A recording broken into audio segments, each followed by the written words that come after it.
Pagkakuha ng senyas, pinasok ng NBI Human Trafficking Division ang lugar na ito sa Taguig sa bisa ng isang search at cyber warrant.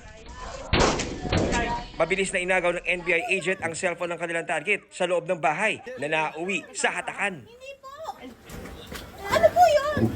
Kuya! Biyay! Naresto ka namin!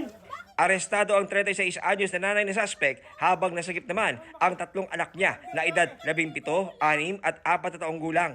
Na-recover ng NBI ang cellphone ng suspect na nakita ng mga malalaswang litrato ng mga batang biktima at inilalako umano sa mga dayuhang parokyano. Ayon sa NBI, ipinasa ng kanilang counterpart sa US Homeland Security ang online kalaswaan na aktibidad ng suspect matapos mahuli ang isang American pedophile na may hawak na child sexual abuse material na galing Pilipinas. Sinama rin sa nirescue ang 4 na taong gulang na pamangkin ng suspect. Kinasuhan po natin sila ng paglabag sa RA 11930 at ng human trafficking yung RA 9208. Kasalukuyan yung mga bata ay nasa kustodiya ng DSWD ng Taguig dahil sila ay mga minor de edad at kailangan nila ng psychosocial intervention. Wala pang pahayag ang nanay ng suspect na nakakulong ngayon sa NBI Detention Facility sa Bilibid.